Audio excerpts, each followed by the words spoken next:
Estas son las historias sónicas de hoy, donde se conjuntan el arte, la tradición y los grandes legados musicales. ¡Comenzamos!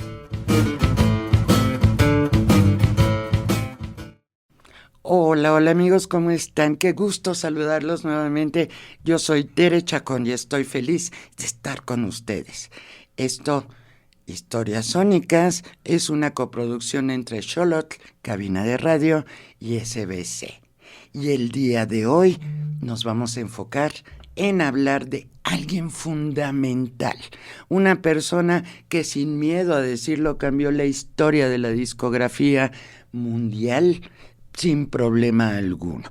Pero antes de iniciar, les quiero comentar que está aquí conmigo como mi invitado y me siento feliz por que haya aceptado venir Horacio Muñoz, mi socio aquí en SBC. Bienvenido.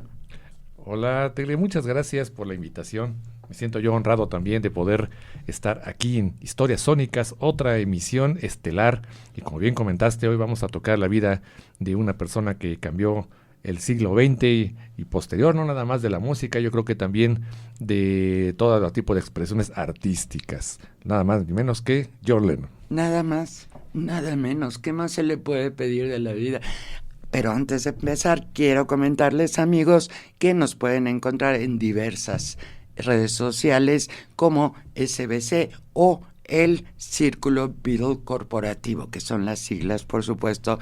Estamos en Facebook, estamos en Instagram, en X, antes Twitter, estamos en TikTok, en Threads y, por supuesto, tenemos un canal en YouTube también, en donde pueden ver los videos que hacemos, los podcasts que hacemos con muchísimo amor, cariño y música, buena música para ustedes. Dicho todo lo anterior, Horacio, si te parece bien, iniciamos la emisión del día de hoy, dedicada nada más y nada menos que a John Lennon. Adelante. Y fíjate que este señor, John Lennon, nació en el año de 1940 en el puerto de Liverpool. Este puerto, esta ciudad de Inglaterra, muy característica y muy conocida por ser el enlace, lo era en los 40s, lo sigue siendo ahorita, el enlace vía mar entre los Estados Unidos e Inglaterra, y eso provocó que fuera el lugar perfecto para nacer, porque John Lennon, así como sus compañeros de banda, The Beatles, tuvieron acceso antes que nadie en todo su país a los últimos discos de la época, de los 40s, de los 50s, a instrumentos que se construían y se fabricaban en los Estados Unidos, en fin, a cualquier cantidad de situaciones, artículos y música que no se recibía en el resto de Inglaterra.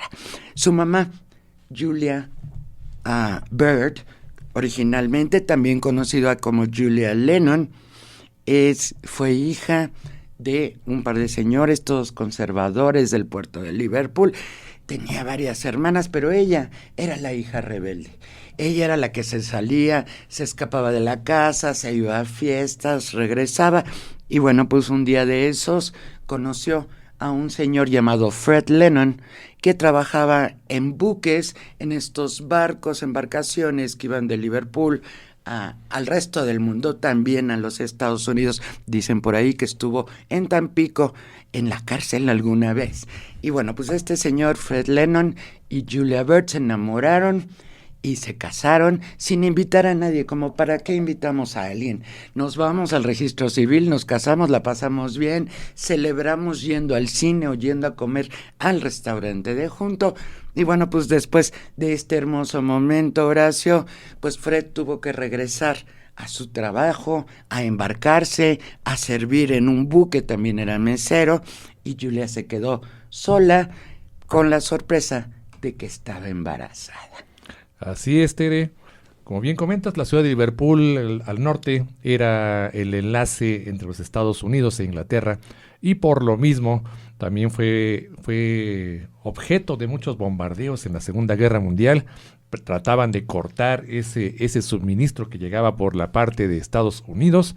Incluso se llegó a contar que llegó a haber tantos barcos hundidos por los bombardeos que ya no había manera de que otro barco pudiese llegar a Liverpool en la época precisamente que nació John Lennon. Julia, como bien comentaste, y su hermana Mimi, eran 5 hermanas que contaba parte de la familia. Cuando se casaron, a mí me llama mucho la atención que les preguntaban en el registro civil las ocupaciones. Freddie Lennon, pues obviamente dijo que trabajaba como marino, y ella dijo que trabajaba como acomodadora de cine. Tal vez era como una especie de broma. Llegó a la casa muy, muy simpática, aventó el acta de matrimonio en la mesa y le dijo al papá: ya me casé. Al papá no le causó mucha gracia de esto. Freddy, como bien dices, se tuvo que ir. Apareció, dice, en Tampico. Yo he sabido incluso que por ahí fue ubicado en África, en Australia. Y el sueldo, que era muy poco, porque era un trabajo a lo mejor no muy remunerado, se lo pagaban a Julia, precisamente para que ella pudiera devenir algo. Llegó un momento en que Freddie Lennon se desaparece de la embarcación donde estaba y le dejaron de pagar el sueldo que devenía, y entonces ahora sí Julia empezó a vérselas un poquito apretadas. Así es, malos momentos económicos, no llegaba la lana de Fred Lennon, que además quién sabe dónde estaba. Pero sucede que en estos momentos, Horacio, estalla la Segunda Guerra Mundial.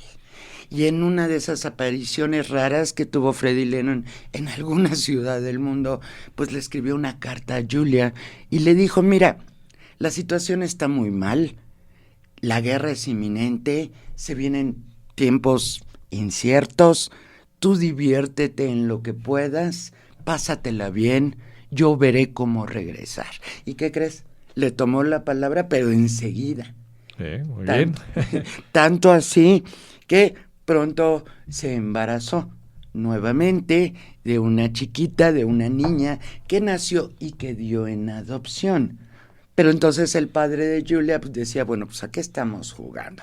Esto fue hasta el momento en donde 1946 ella se va a vivir con un señor llamado John Dykins, y su apodo era Bobby. No sé por qué ponían ese apodo, pero era John Bobby Dykins. Y bueno, pues con este hombre tuvo a 2 hijas, pero el asunto fue teniendo bebés recién nacidas, le era muy difícil pues tener a un chico en esos momentos de 6 o 7 años. ¿Qué fue lo que hizo? Pues como lo hacen las hijas menores, fue con su hermana que le seguía, Mimi, que ya mencionaste, y le dijo: oye, pues no puedo o cuidar niños o cuidar bebés. Así es, incluso hay anécdotas. Obviamente Julia le dijo a Mimi: puedes ayudarme a cuidar al niño. Mimi se dedicó a cuidarlo. Incluso hay una anécdota que dicen que John en su tierna infancia le decía mamá a Julia, y le llegó a preguntar a Mimi: oye, ¿te puedo decir también mamá a ti? Mimi, como era una persona de carácter fuerte, le dijo: ¿te parece bien tener 2 mamás? El niño John le dijo: creo que no. Y dice: y nunca más me volvió a mencionar el asunto. Pero Fred, ¿tú crees que se había quedado con los brazos cruzados? Él recibía chismes de Liverpool porque su hermano seguía viviendo en esa ciudad. Entonces de repente le llegaban cartas de: oye, ¿qué crees? Tu mujer ya anda con alguien más, tu mujer está embarazada, tu mujer se la pasa en fiestas, y bueno, pues tienes un hijo que se llama John, sería muy bueno, le decía a su hermano, que vengas aquí a Liverpool y pues por lo menos hagas acto de presencia. Y bueno, pues le tomó la palabra, y es en el 1947, cuando Fred Lennon regresa a Liverpool, se encuentra a Julia ya con una nueva pareja, ya embarazada de la primera hija que tuvo con esta nueva pareja. Y bueno, lo único que hizo es: préstame al niño 2 semanas. Julia se lo prestó, pero ¿cuál fue su sorpresa cuando descubrió que Fred Lennon, en complicidad con su hermano, había decidido de la nada salirse una noche de manera intempestiva con todo y el hijo y llevárselo a Australia? Imagínate, Horacio. ¿Por qué? Porque ahí tendría una nueva vida, no tendría que soportar una mamá a lo mejor un poco libertina en esos momentos. Y bueno, cuando ya estaban listos para salir, cuando John, el pequeño John, ya sabía que se iba a ir a vivir con su papá, que se les aparece Julia en la puerta. sorpresa. Y entonces entra furiosa como tendría que estar y mandan al pequeño John a la cocina, ellos se quedan platicando en la sala, todo esto en la casa del hermano de Fred, y de ahí toman una decisión no muy agradablemente, no muy cordialmente y probablemente no muy civilizadamente, pero toman la decisión de que le conviene más al niño quedarse con su mamá. ¿Por qué? Porque si se fuera con el papá Horacio, pues trabajaba en buques, no tenía dinero seguro, no tenía trabajo constante. Es de esa manera como el papá de John, Fred Lennon, se desaparece de su vida, por lo menos momentáneamente, y Julia nuevamente agarra a su pequeño hijo John, se le entrega a la hermana, y la hermana, junto con su esposo George, que funcionó como su segundo padre de alguna manera, junto con su abuelo, es quienes se encargan de darle una educación formal a John Lennon. Así es, Tere. Incluso se cree, o yo he visto en algún tipo de libros, es algo que quiero comentar, por ejemplo, que es impresionante que los Beatles, ya me estoy adelantando un poco, a pesar de que nada más publicaron discos del año del 62 al 70, si uno da en los buscadores de Google, te da 1.400.000 entradas, y si uno le da nada más, entonces que lo filtre por libros, te da casi 30.000 entradas. En ese tipo de libros se dice, por ejemplo, he visto algunas versiones a lo mejor no tan disparatadas, que dicen que cuando Freddie se quiso llevar a John, le contó tanto, incluso de Nueva York, porque hay que aclarar que precisamente cuando John nació, Freddie estaba varado en Nueva York, en el buque, que por eso John también se hizo una fijación también en parte para ir a vivir a Nueva York. Así es. Y bueno, pues no funcionó. Le regresaron al niño a la tía Mimi y bueno, pues en un hogar ya formado, conservador, en donde los padres, Mimi y George, era gente religiosa, gente de bien, pues le proporcionaron a John una educación estándar, como tendría que tener cualquier niño de esa edad. Y bueno, pues es en el año de 1947, no, me estoy equivocando, 1955, ya cuando John tiene 15 años, cuando lleva más de 8 años viviendo al lado de su tía Mimi, de su tío George, con cierto contacto con su mamá, porque su mamá seguía viviendo en Liverpool, estaba casada con otro señor, tenía hijas, 2 hijas con otro señor, pero visitaba a su hermana. Entonces, John, consciente de que su madre biológica era Julia, que su tía Mimi era su mamá oficialmente, pues transcurrió todos estos años hasta que cumplió 15 años. Y esto en el año de 1955, un año fuerte para John. No tan fuerte como sería el siguiente, pero 1955 muere su tío George, es decir, el esposo de su tía Mimi, quien se había encargado de la educación complementaria. Le había enseñado a leer, le había inculcado el gusto por los libros, inclusive le había pedido que escribiera, que dibujara. El niño John Lennon, el adolescente John Lennon, era muy creativo, le gustaba dibujar. También era terrible, era el típico chiquito adolescente que iba y ponía cohetes en los buzones de correo de sus vecinos y salía corriendo, y bueno, pues se armaba ahí y todos iban a quejarse con la tía Mimi. Sí, era un niño difícil, un niño que se sentía solo y que se sentía a veces abandonado por su mamá, aunque la tenía cerca. Y este año de 1955, Horacio, muere el tío George, y bueno, pues esto lo prepara para una nueva tragedia que sucedería al momento en que él cumple 16 años. Así es, bien comentaste que el tío George le inculcó muchas cosas, pero algo a lo mejor muy importante fue que le regaló una armónica, precisamente el sonido característico a lo mejor de los primeros sencillos de los Beatles. Podemos recordar Love Me Do, podemos recordar Thank You Girl, y pues esa casa que estaba en Menlove Avenue fue un hogar que a lo mejor no hubiera tenido si hubiera vivido con Julia, precisamente por su carácter desgarbado, por llamarlo así. Fue una tragedia, pero como bien comentas, lo que seguiría lo iba a marcar profundamente. Vendría la vida uno tras otros acontecimientos y eventos que le cambiaron la vida. De entrada, en 1956, él forma, junto con sus compañeros de prepa, su primera banda.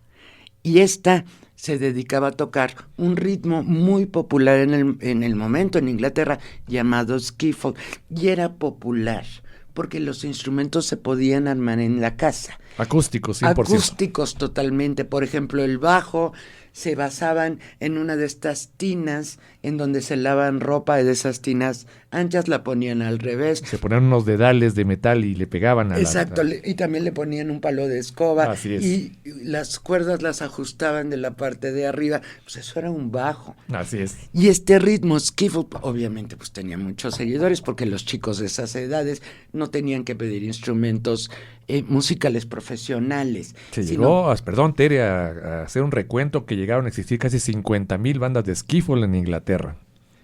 Imagínate. Sí, indudablemente. Pero no hay como tener un elemento talentoso en la banda, ¿verdad? Porque ese mismo año, en su cumpleaños, John puede conseguir el dinero suficiente para comprar su primer disco. 2 sencillos de 78 revoluciones por minutos, Hound Dog y Don't Be Cruel de Elvis Presley. Y a partir de ese momento, nada es igual. Desde el momento que John Lennon escucha el rock and roll, en comparación al skiffle, que era muy sencillo a nivel musical, John pierde la cabeza totalmente. Y es cuando funda su banda y empieza a hacer todo lo necesario para que ésta se pueda profesionalizar.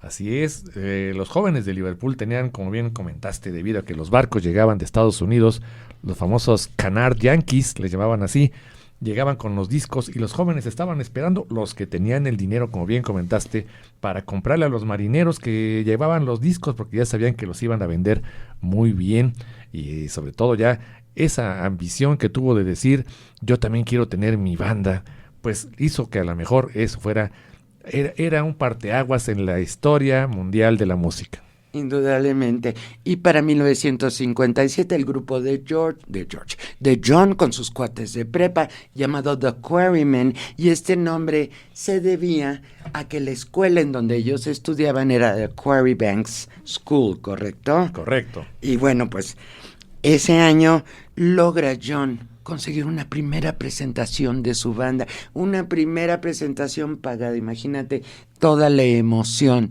después de tantos ensayos, tanto tratar de hacer las cosas bien, y bueno, pues la tienen esto el 24 de mayo de 1957, año importantísimo porque realmente no pasan 2 meses sin que le presenten a alguien muy, muy especial.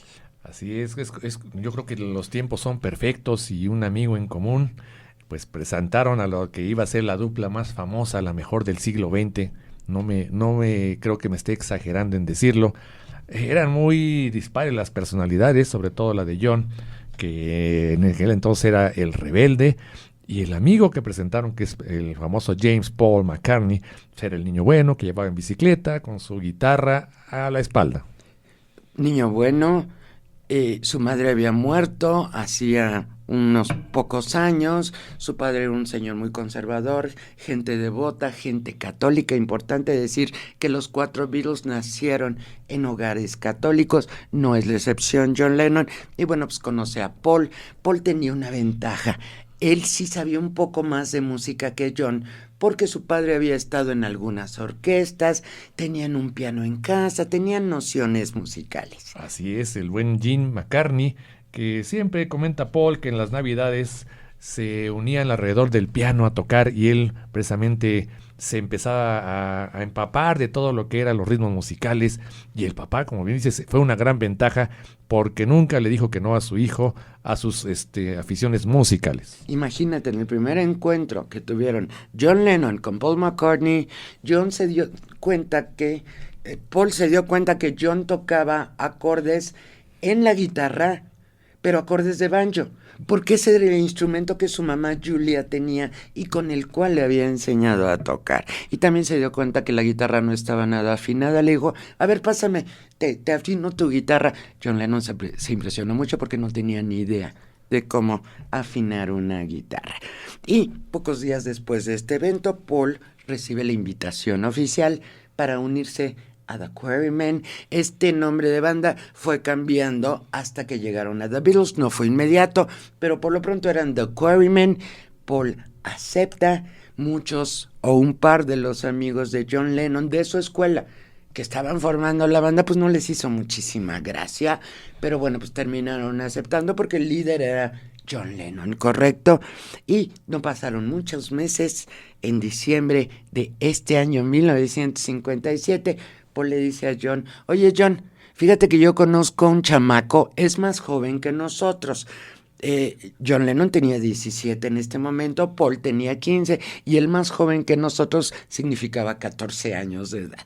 Un amigo que se llama George Harrison, yo lo conozco y toca muy bien la guitarra, ¿no le darías la oportunidad? De inicio John le dice, no, yo no quiero, pero no. Le dijo, no, mira, escúchalo, si no te gusta, sin problema, lo rechazas. Y bueno, pues el año de 1958 empieza con presentaciones ya de The Quarrymen, ya en forma, ya pagadas, pero en febrero de ese mismo año, George ingresa al grupo. ¿Cuál era el problema de estos tres? Que eran muy talentosos, pero como los compañeros de escuela de John vieron que le dio preferencia a sus nuevos cuates, terminaron saliéndose de todos. ¿Qué es lo que pasó? Que eran un trío literal sin batería. Y una banda de rock and roll sin batería es pescado muerto. Sí, es totalmente. Prácticamente es un trío de amigos haciendo escándalo. Bien dices, incluso se llegaban a cambiar hasta los nombres cuando se presentaban. Comenta George que en una ocasión se llamaban The Rainbows, los arcoíris, porque iban con 3 camisas de 3 colores diferentes, y John abrazado uno de cada lado de George y de Paul, así cantaron. O sea, se iban cambiando los nombres de acuerdo a cómo se iban apareciendo, pero como bien comentas, les faltaba un baterista. Así es. Y bueno, fueron de alguna u otra manera sacando la bronca adelante. A veces los contrataban para tocar en salones de baile de ahí de Liverpool, para fiestas particulares. Y bueno, pues entre ellos, y más que en el medio de los músicos, pues siempre conoces mucha gente. Le decían a alguien, baterista de algún otro grupo, oye, ven y por favor cubre, y pues le pagaban y todo lo demás. De alguna u otra manera lograron sacar adelante el año de 1957, un año en donde se están consolidando como banda. Inclusive llegaron a grabar su primer disco, ¿correcto? Es correcto, un disco que hasta la fecha dicen que Paul ya lo tiene en su poder, pero lo buscó mucho tiempo. Lo grabaron en una cabina de eso de grabe su voz y les entregaban el disco cortado terminando la grabación. Se perdió. Hace algunos años dicen que Paul lo recuperó, aunque todavía no ha sido confirmado. Totalmente. Pues bueno, este año de 1958, con todo lo prometedor que es todo lo que hemos estado hablando, los logros, los conciertos, las presentaciones, pues el día 15 de julio llega una gran tragedia para John Lennon, y es que su mamá es atropellada por un conductor, un policía fuera de servicio, en estado etílico, totalmente ebrio. Ella, la mamá, Julia, había ido a visitar a su hermana Mimi. Cuando se despide saliendo de la casa, de la casa atraviesa la calle, no se fija, viene este señor, la atropella y ella muere de manera instantánea, lo cual provoca en John Lennon una depresión terrible. Sí, que marcó mucho su carácter. Yo creo que de aquí hasta que terminó su vida, como bien comentas, fue una tragedia. Un amigo de John que dice que encontró a Julia cuando iba saliendo de la casa de Mimi y le estuvo preguntando, ¿cómo está, señora?, etcétera. Y dice, si hubiera platicado con ella 15 segundos más, a lo mejor no hubiera pasado esta tragedia, pero sí fue también un parteaguas en la vida de John Lennon. Y estamos hablando de 1958, un año en donde sucede esta terrible tragedia, pero también pasa algo interesante en la vida de John, y es en noviembre que conoce a una chica en la escuela, en la facultad. Se le dice escuela en Inglaterra, en México el equivalente a Horacio sería Facultad de las Artes. Así es. En Liverpool conoce a Cynthia Powell, una chica muy mona, también de familia conservadora, como todos. Era gente de provincia, y provincia, aún Inglaterra es provincia. Gente conservadora, religiosa, valores familiares. Una chica buena que indudablemente se enamoró a tope de John Lennon y casi empezó a vivir por él y a vivir de lo que John pensaba que era mejor. Por ejemplo, a John le encantaba Brigitte Bardot. ¿Qué fue lo que hizo esta mujer? Se pintó el cabello de rubio para parecerse. Incluso yo he visto entrevistas que le llegaron a hacer a Cynthia, donde decía que ella al principio pues le tenía miedo, porque lo veía llegar así con su chamarra de cuero, bien mal encarado, era el rebelde y el malo de la escuela, ¿no? Le llegaba a tener... Dicen que en una ocasión hay una anécdota que John se decidió acercarse, le preguntó, ¿y cómo te llamas? Ella, bien recatada, le dijo, me llamo Cynthia, pero tengo novio. Y John, con su característico humor ácido, le dijo, no creo que te haya pedido que te cases conmigo, ¿verdad? Nada más te pregunté tu nombre. Sí, el típico. Y fíjate que tienes razón con lo que dijiste hace un momento. La muerte de su madre, atropellada por un oficial de policía, sí cambió algo en el carácter de John, sí lo volvió rebelde contra la autoridad, lo volvió irreverente. Y este año posterior, donde conoció a Cynthia, y todo el año posterior, que fue 1959, se empezó a mostrar este humor que tenía él, y bueno, pues que después lo metió en muchos problemas.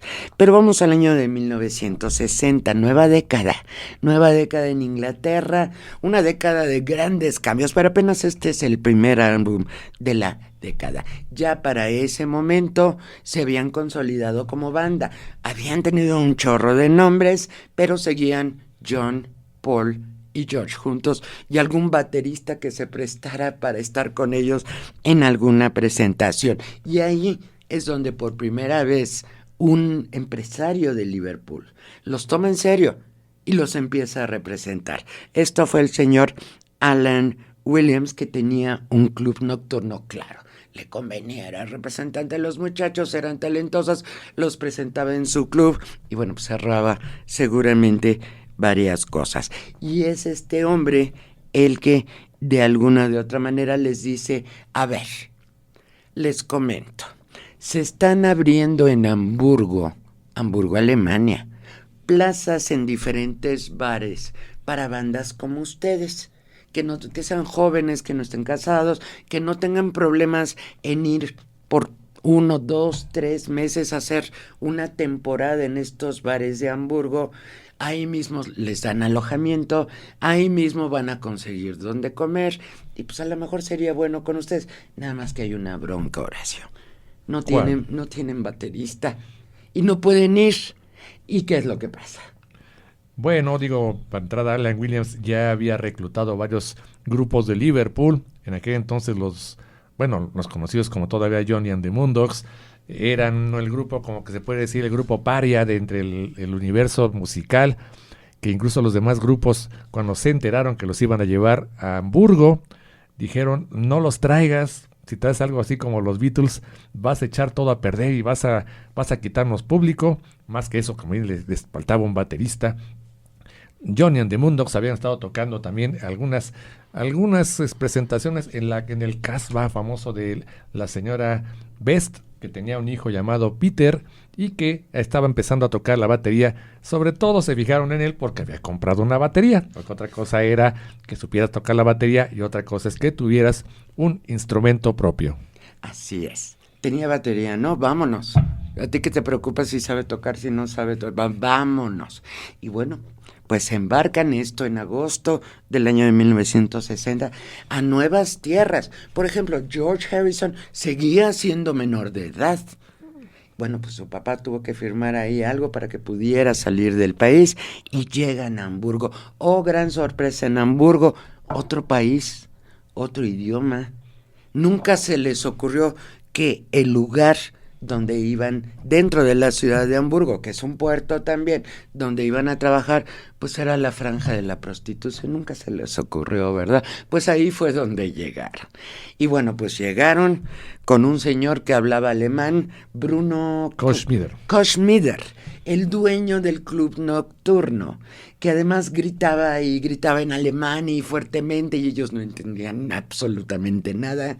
Y bueno, pues se instalaron. Sucede que los lugares que les habían asignado para dormir era la parte de arriba del cine. El Bambiquino se llamaba el cine. Exacto, había un cine ahí junto. Y bueno, pues eran unos cuartitos con unas literas. De ninguna manera tenían su cama ellos solos. Y bueno, pues la juventud permite que soportes eso y más. Esos lugares que mal comas, conocían muchachas. Entonces, o sea, tenía su lado bastante agradable.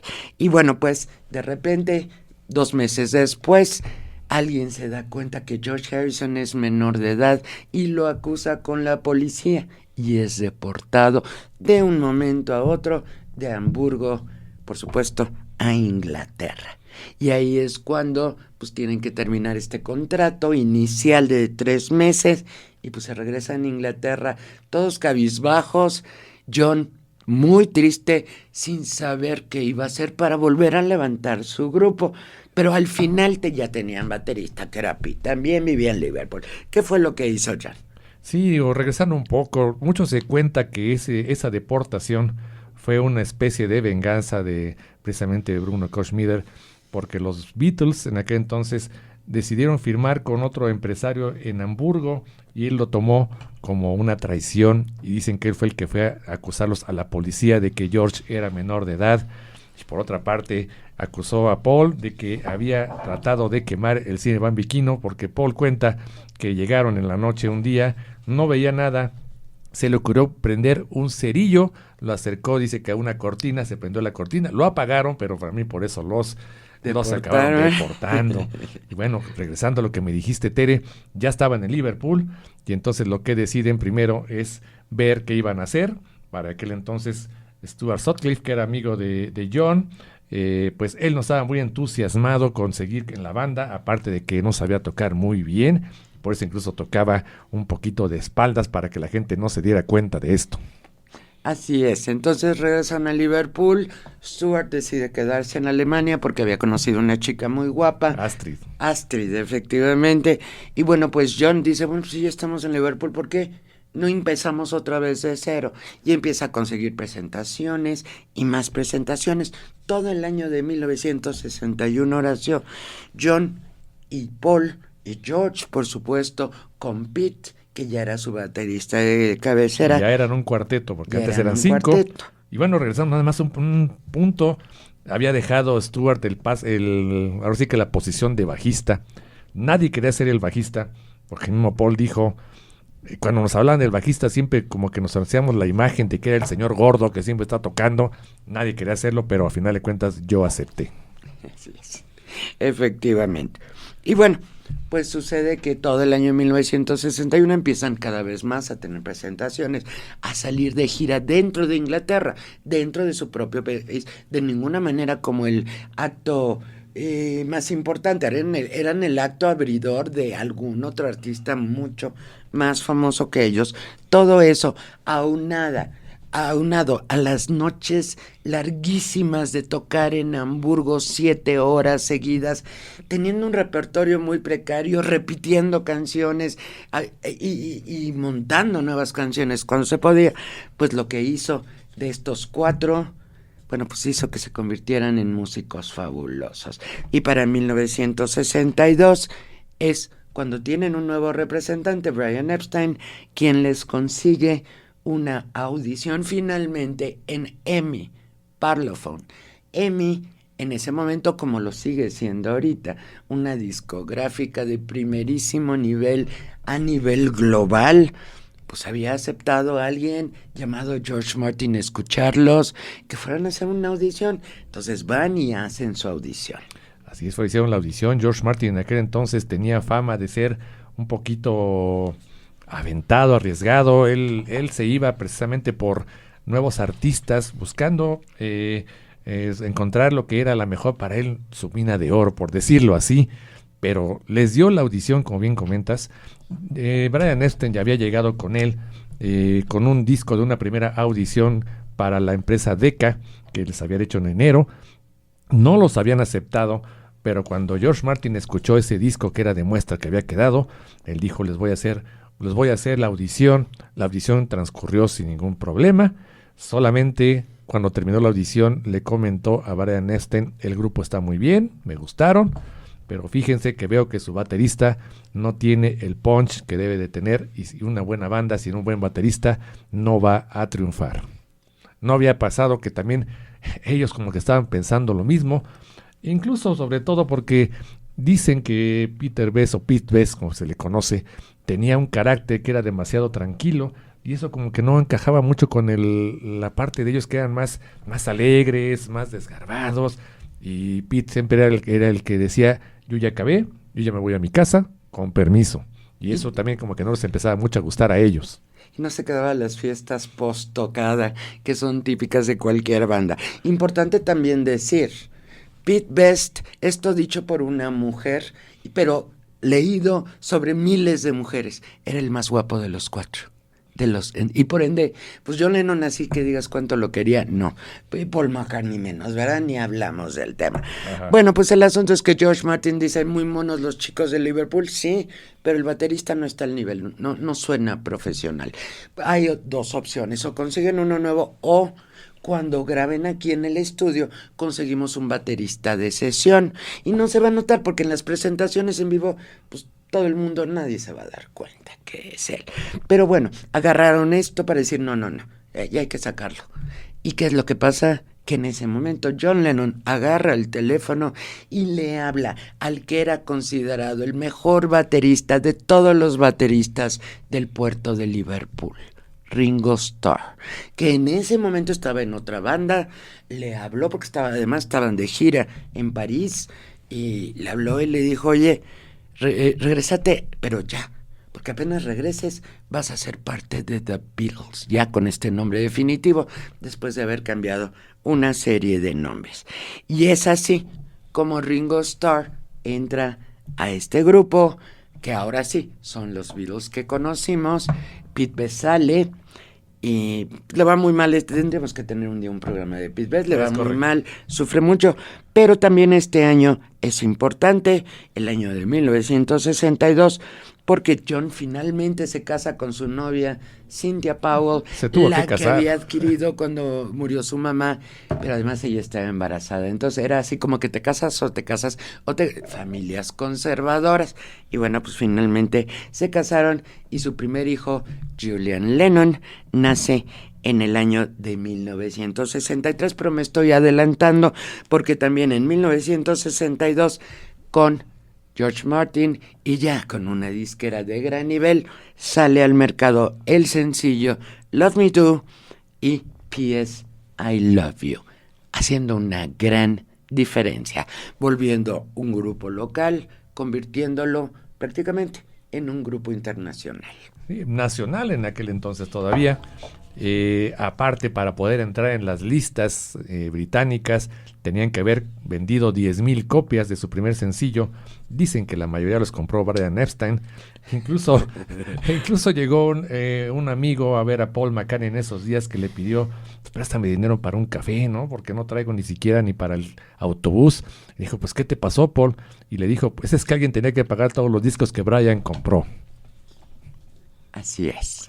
Y bueno, pues en 1963, siendo ya The Beatles, y sacando discos al mercado, en esa época se acostumbraba que cada grupo tendría que sacar 2 álbumes de 14 canciones cada uno al año, si querían estar contratados en EMI, Parlophone, en EMI en general.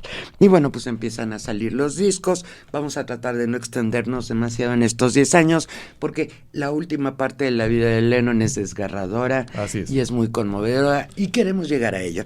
Básicamente lo importante a decir, de 1963 a 1965 sacan 6 discos al mercado, Son discos en los cuales cada vez hay menos covers, cada vez hay más composiciones originales de Lennon y McCartney, que ya para ese momento son una pareja de compositores totalmente compenetrada, que se conocían muy bien y sabían escribir grandes canciones. También en ese tiempo se van a Estados Unidos, se vuelven famosos a nivel internacional y empiezan las giras internacionales. Cada vez es mejor. Y llegamos al año de 1965. Cuéntanos cómo estuvo por ahí. Sí, aunque de ese periodo que acabas de decir, algo que hay que resaltar de la vida de John es que Brian Epstein empezó como que a estar muy apegado a John. Incluso por ahí se fueron de vacaciones a España y dejó, sobre todo a Cynthia le llamó mucho la atención que estaba Julian, su hijo pues recién nacido, y le dijo, pues qué bueno que el niño está bonito, pero me voy a ir de vacaciones con Brian. Con mi representante. Así es, y Cynthia le dijo, pero oye, tienes al niño recién nacido, no le puedo quedar mal a Brian. Algo también por ahí se dicen que había rumores, sobre todo por las preferencias sexuales de Brian Epstein. Solamente ellos saben qué pasó en aquel viaje. Pero como bien recuerdas, vamos al año de 1965. Ya los estilos habían tomado su cauce individuales. El de John se empezó a hacer un estilo más analítico en sus letras, más profundo, pero también alimentado mucho por pequeñas sustancias psicotrópicas. Sí, eso no fue de ninguna manera algo raro que de repente, no. En uno de sus viajes a los Estados Unidos estuvieron con el cantante Bob Dylan, quien los introdujo formalmente a la mota, a la marihuana. Y bueno, pues esta fue la droga inicial con la cual, fíjense qué interesante, amigos, empezaron a componer. Muchas de las canciones de The Beatles son el resultado primero de mota, pero después de heroína, después de LSD, después de lo que se les ocurra, porque claro, cuantas más giras, más discos sacaban, más presión existía entre ellos, y la manera de relajarse pues era ir subiendo en la calidad, bueno, la manera de afectar de estas drogas. Y ya para el año de 1966, con el álbum Revolver, podemos escuchar un estilo de composición ya totalmente diferente al principio. Al principio las canciones era I want to hold you, dame la mano, quiero tomarte la mano, Ella te ama, o de mí para ti, o ella te ama. Se acabó la cursilería. Ya para el año de 1966 ya tenemos en el álbum Revolver grandes canciones. Una de ellas, por ejemplo, de George Harrison, en donde le reclama al gobierno de Inglaterra Taxman. el por qué les cobraban, y esto es verídico, 95% de sus ingresos nacionales e internacionales iban para el fisco inglés. The Beatles se quedaban solo con 5%, y aún así tenían lo que se les ocurría. Para 1967, ya en plena psicodelia, pues esto ya mejor no se puede poner. Ya hay gente que entra en la vida de John, muy importante, en 1966, se me pasó decirlo, en una galería. Horacio, si quieres comentarlo. Sí, ahí conoció a una artista de avant-garde llamada Yoko Ono. Ahí tenía una exposición. El mismo John llegó a contar que él llegó con expectativas pues no muy grandes. Dice que si hubiera visto algo ofensivo, decir las obras, porque tenía un estilo medio especial Yoko para sus piezas que exhibía, algo que hubiera dicho algo así como lárgate o estúpido, se hubiera ido, pero dice que lo que le llamó la atención fue que había pegado en el techo de la galería un letrero y había una lupa colgando. Él subió en una escalera y con la lupa decía yes, sí, nada más, y dice, eso me pareció muy bien, era inclusivo, y de ahí empezó a aprenderse cierta afinidad hacia Yoko de parte de John. Y aquí ustedes, amigos, no nos pueden ver, yo estoy con dos caballeros, pero le pregunto a los caballeros que me escuchan también, ¿han percibido la emoción que le genera a un hombre joven la posibilidad de andar con una mujer mayor que él? Bueno, pues eso fue exactamente lo que le pasó a John. Perdió la vertical. Porque además la señora Ono, 7 años mayor que John Lennon, nada tonta, la señora muy colmilluda, de inicio le dijo, pues yo no sé quiénes son The Beatles, realmente, o sea, no sé quién eres, y a mí lo que me importa es lo que yo hago y mi exposición. ¿Qué fue lo que pasó? que John perdió la vertical, porque nadie, escúchenme bien amigos, nadie en la vida de John Lennon, desde el momento que se volvió un Beatle hasta el año de 1966, nadie le había dicho que no a nada. Un hombre con todo el dinero del mundo, con todas las posibilidades, y llega esta japonesa y me dice que no, pero además tiene un cuerpo muy lindo, de acuerdo a John, no de acuerdo a mí, de acuerdo a John, no de acuerdo a mí. Y John pierde la vertical, tan pierde la vertical que en el año 1968, aprovechando un viaje que hace su esposa Cynthia con su hijo Julian, pues él invita a Yoko a que se pase unos días en su mansión, ahí con él, y bueno, pues se drogan y medio comen, y en eso que regresa Cynthia, y que descubre a Yoko Ono en su cama, con su camisón, con su marido. Y bueno, pues mujeres de los años 60, mujeres conservadoras. Ahorita quién sabe cómo le hubiera ido a John, pero en ese momento la reacción de Cynthia fue soltarse llorando y salirse corriendo. Cosa que aprovechó la nada tan tonta Yoko para tomar posesión de la vida de John. Y a partir de este momento ya nada se pudo hacer. Así es, se volvió prácticamente, aparte de su alma gemela, no vamos a poder negarlo, pues se volvió su sombra y se volvió también parte esencial en todas las actividades que hacía John, casi controladora. Totalmente, indudablemente. Y entonces un hombre que perdió a su padre, como fue el caso de John Lennon, pues lo que andaba y lo que necesitaba y ansiaba era una mujer, una figura paterna en mujer que lo hiciera sentirse protegida. Y bueno, para el año 1969, John y Yoko se casan. Después del momento que salieron de la casa donde Cynthia los encontró en la cama, empiezan a vivir juntos, pierden un bebé, o de hecho creo que pierden 2 en total. Empiezan a hacer juntos álbumes. Déjenme platicarles un poquitito de Yoko Ono. Yoko Ono, sí, asiática, mala, lo que quieras. Pero Yoko Ono fue la de las primeras mujeres en los Estados Unidos en sobresalir en la industria del arte contemporáneo para esa época, ¿verdad? No contemporáneo actual. Ella era la fundadora de un movimiento llamado Fluxus. El movimiento Fluxus nació en Nueva York, donde ella vivía. Y consistía, Horacio, en generar arte a través de la sorpresa. Y esto es muy interesante. Algunos de ustedes se ha tomado un tiempo para buscar los videos de Yoko Ono cantando en YouTube. Háganlo. Y después acuérdense de mí y díganme si no les genera sorpresa. Esa era la manera de esta gente de Fluxus. En su momento, bueno, pues muy emocionada. Ahorita tal vez tendríamos otro tipo de reacción. Esta era una mujer muy segura de sí misma, que por supuesto que sabía quiénes eran The Beatles, pero que cuando vio que Lennon enloqueció por ella, dijo, de aquí soy, y de ahí fue. Se casaron en 69. En Gibraltar. En Gibraltar, y se fueron a vivir a Londres. Así es, incluso se llega a comentar por allí también en algunas biografías que el primer objetivo de Yoko era Paul, pero como bien dices, al ver que John fue el que quedó totalmente embebido en la parte de su personalidad y en la parte de todo, incluso en el álbum blanco, le llega a dedicar una canción llamada Todos tienen que esconder excepto yo y mi chango, y el chango era Yoko Ono. Pero es que era natural.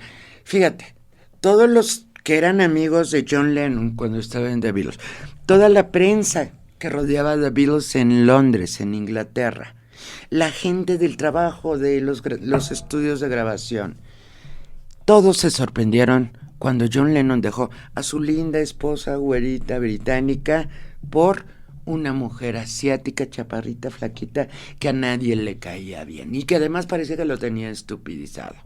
¿Qué es lo que empieza a pasar?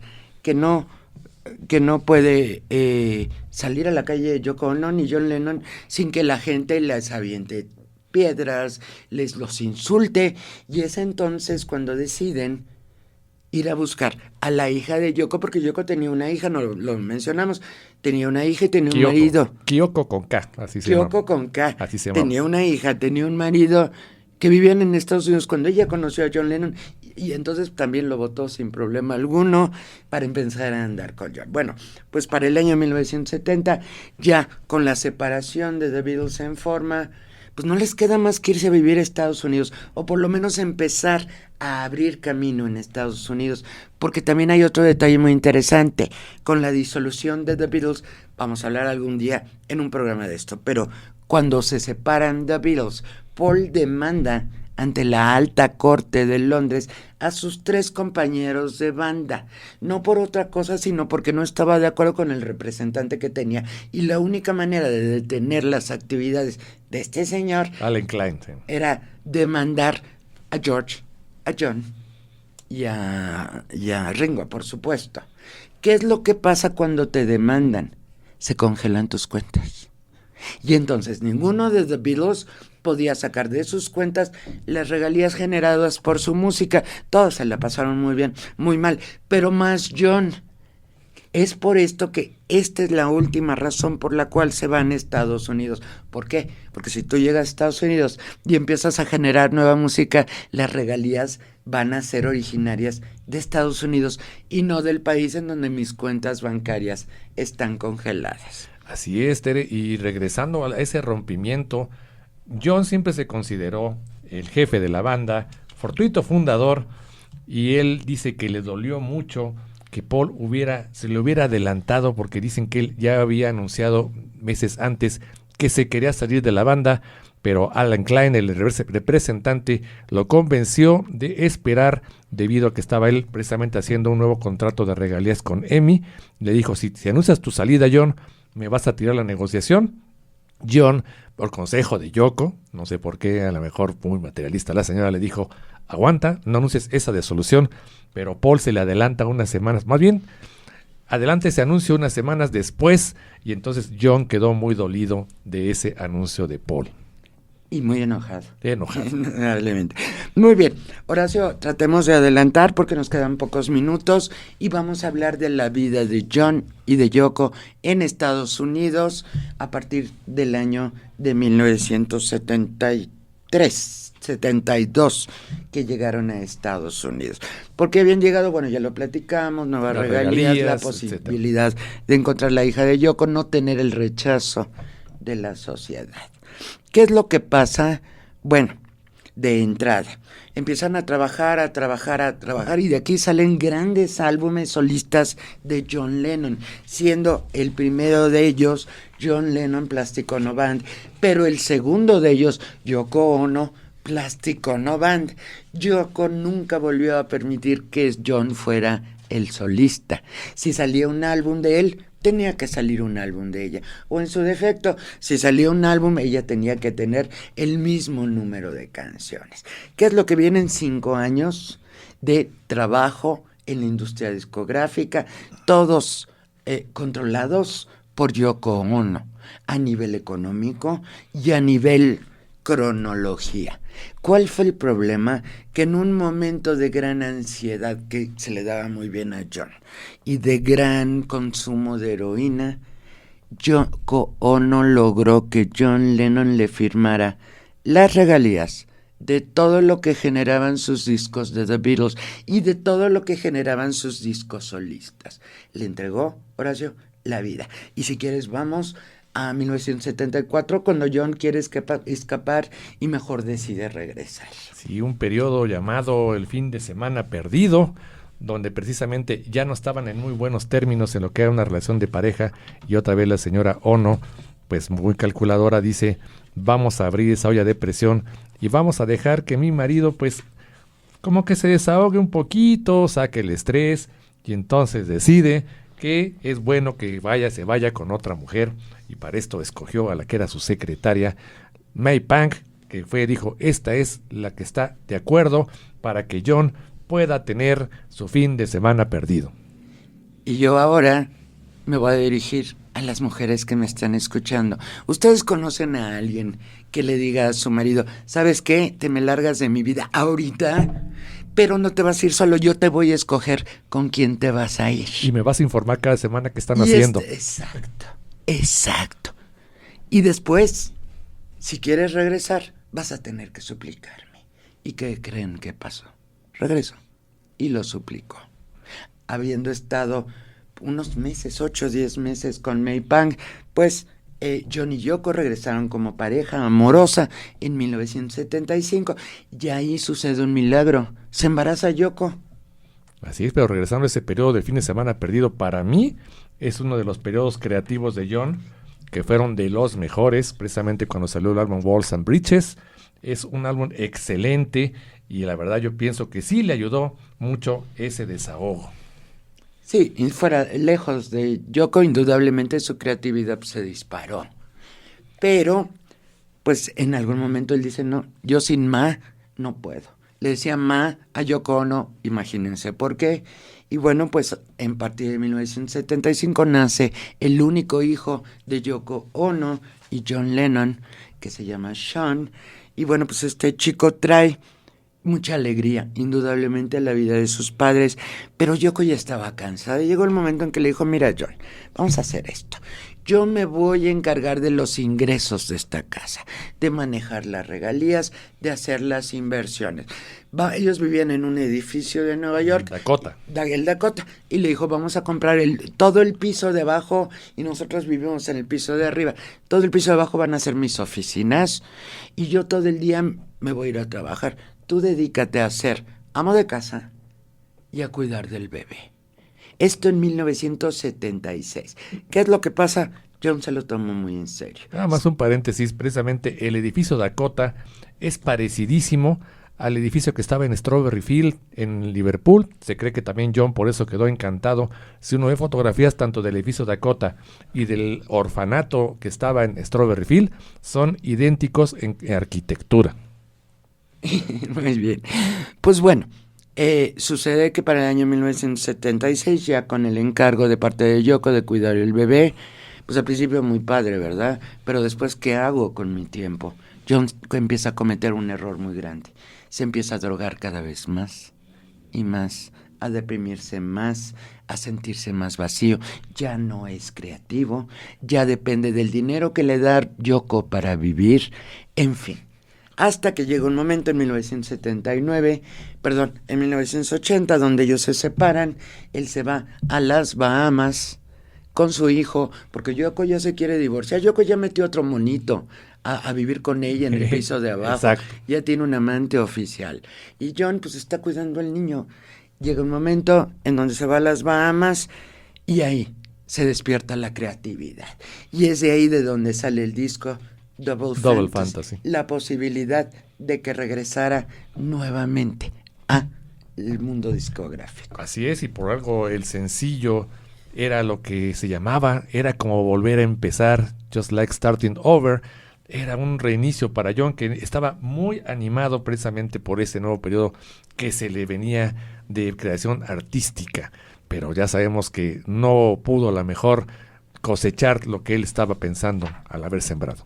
Así es, un seguidor mal de la cabeza, enojado con John por tener tanto dinero, después de haber pregonado en la canción Imagine que toda la riqueza se debía repartir, la riqueza del mundo.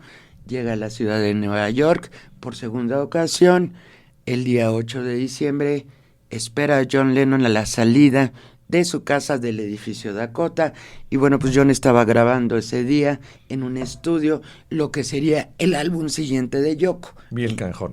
Exacto.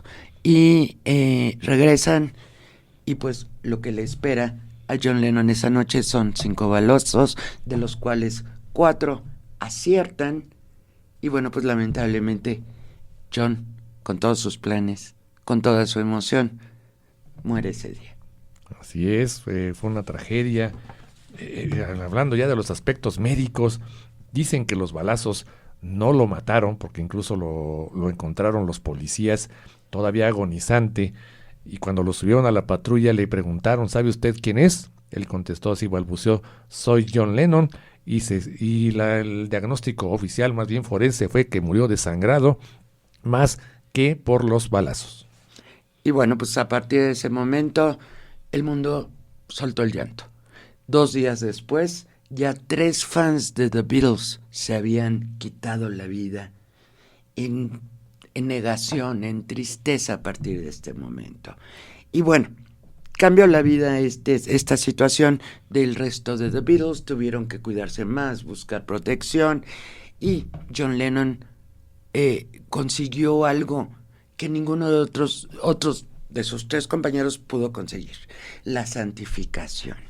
El haber sido asesinado, el haber truncado planes de un gran regreso y no poder concretarlos, hizo que el mundo primero llorara, después se conmoviera y después guardara eternamente a John Lennon como una figura que de repente asocian a la izquierda. Totalmente no es cierto. John era de derecha, a los procesos sociales tampoco era así, pero sí era una figura que durante su proceso creativo a lo largo de toda su vida nos dio gran música.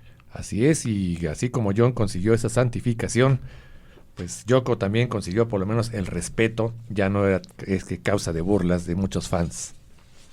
Y bueno, pues amigos, nos tenemos que ir. No queremos, nos quedaríamos con ustedes 5 horas más o 7 o 10, pero la realidad es que tenemos un horario. Agradecemos profundamente a Charlotte, cabina de radio, el que nos haya ayudado a realizar esta producción, y por supuesto a nuestro ingeniero Mario, que está aquí, que nos vio con mucha atención mientras hablábamos de Lennon y que se encarga de que estos programas salgan fantásticos. Gracias, Horacio. Muchas gracias, Tere, por la invitación, y como bien comentas, podríamos quedarnos todo el tiempo, pero estuvimos muy a gusto.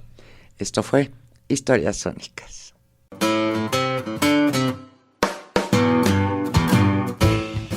Estas fueron las historias sónicas del día de hoy. La próxima semana volveremos con más.